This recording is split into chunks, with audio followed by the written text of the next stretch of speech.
Hey everyone, Michelle here and welcome back to my channel and welcome to my August TBR.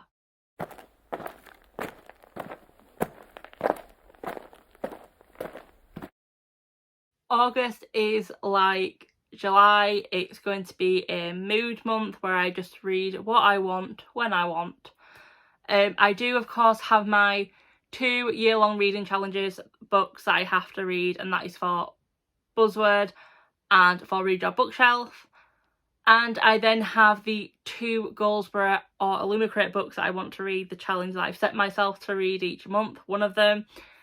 And in August it is Ada from Ada Ree's Books' birthday, so I've asked her to pick a number between 1 and 110. Yes, that is how many books I have to read, and I will be picking that book as well. Even though there's not many books, I'm not going to ramble on like normal and I'm going to get straight into the video.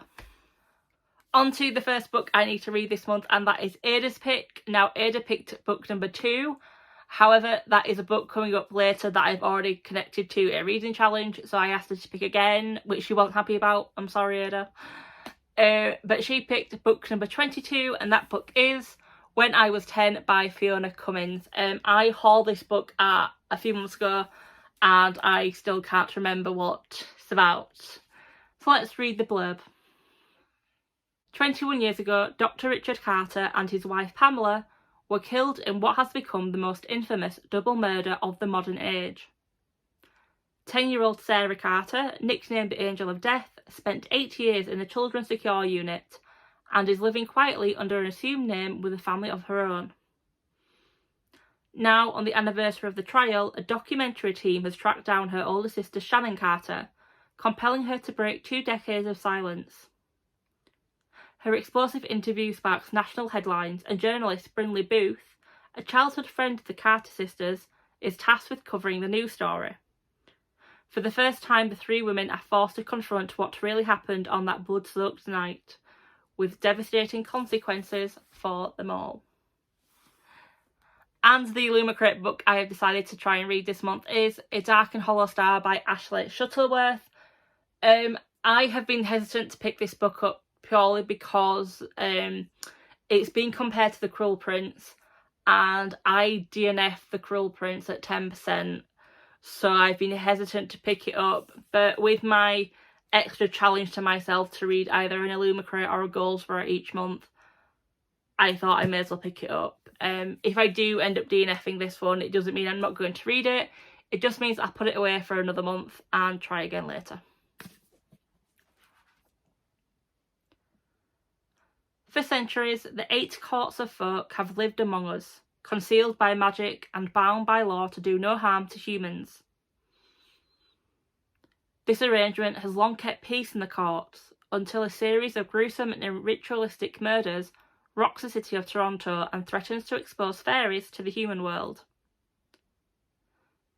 4 queer teens who each hold a key piece of the truth behind these murders must form a tenuous alliance in their effort to track down the mysterious killer behind these crimes. If they fail, they risk the destruction of the fairy and human worlds alike. If that's not bad enough, there's a war brewing between the mortal and immortal realms, and one of these teens is destined to tip the scales. The only question is, which way? And the Goldsborough book I would love to read this month is Threadneedle by Carrie Thomas, and the reason I haven't picked this book up is because it's a chonker. But look how cool that stenciling is. On to the synopsis. Anna's aunt has always warned her of the dangers of magic, its twists, its knots, its deadly consequences. Now Anna counts down the days to the ceremony that will bind her magic forever, until she meets Effie and Attis. They open her eyes to a London she never knew existed. A shop that sells memories, a secret library where the librarian feeds off words, a club where revellers lose themselves in a haze of spells. But as she is swept deeper into this world, Anna begins to wonder if her aunt was right all along. Is her magic a gift or a curse? This is over 550 pages if I remember correctly, so it's a chonker. Also good if I ever get robbed, I'll just chuck this and knock them out.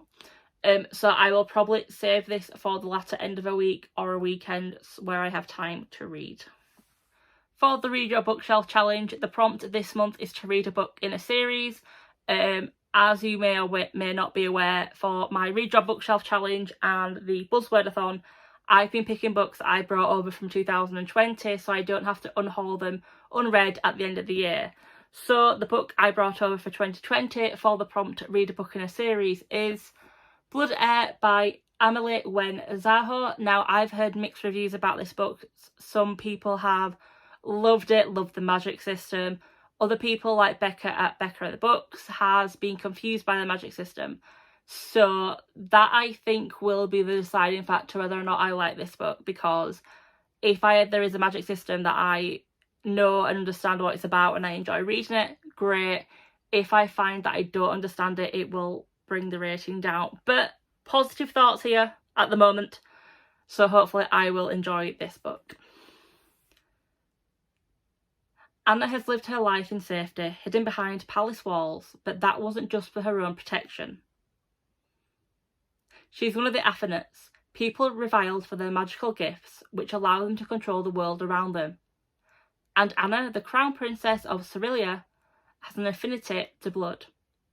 After her father's brutal murder, all evidence points to Anna. If she's to have any hope of clearing her name, she'll need help. And there is only one person corrupt enough to help her, Ramson Quicktongue. A cunning, smooth-talking crime lord of the Cerulean underworld, Ramson has his own sinister plans, though he might have met his match in Anna, because in this story, the princess might be the only dangerous player of them all. And for Buzzword, the buzzword for August is a time in the day. So this could be an actual time, or it could be like morning, evening. I have gone for a book that Kayla, I will link her down below, at Books and Lala, actually recommended, and that is The Wrath and the Dawn by Renee Adair. This is a book that has been on my wish list for many, many years, and I've never got it as a gift, and I've never thought to pick it up when I'm going shopping. So I thought with this buzzword, I had no books that I could fit, so I thought this would be the perfect time to buy this book. Every dawn brings horror to a different family in the land ruled by a killer. Khalid, the 18-year-old Caliph of Khorasan, takes a new bride each night only to have her executed at sunrise. So it is a terrible surprise when 16-year-old Shahzad volunteers to marry Khalid, but she does so with a clever plan to stay alive and exact revenge on the Caliph for the murder of her best friend and countless other girls. Shazzy's wit and will get her through to the dawn that no others have seen, but with a catch. She may be falling in love with the murderer. Shazzy discovers that the villainous boy king is not all that he seems, and neither are the deaths of so many girls. It's up to her to uncover the reason for the murders and to break the cycle once and for all. So here are all the books I want to read this month. I haven't added up all the pages, but I think it comes to about 2,100, 2,200 pages. So if I were to read an average about 100 pages a day, obviously taking out the week that I'm on holiday in a caravan, I would be able to get through this TBR. If I do manage to read all them books, this pile right here are the books that I would love to read this month as well. However, if I get through these 5 and I find none of the books there are catching my attention to read, I'm going to swap them out for the countless other books behind me on my TBR shelves. Yes, shelves are now 3 full ones, and if I didn't have my reading challenges for the year, there would be 4. You may have noticed I haven't mentioned any other month-long readathons this year. I know there are a few going on. There is Merlin, there is the Royal Readathon as well.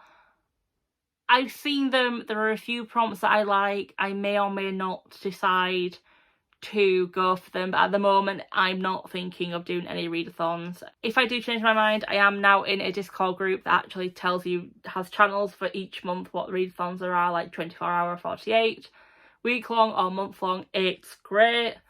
I've had my eye on a couple for a few months in the future, but I'm not betting that I will do them. But that is the end of my TBR video. This is the shortest TBR video I have done since being on BookTube. Yay!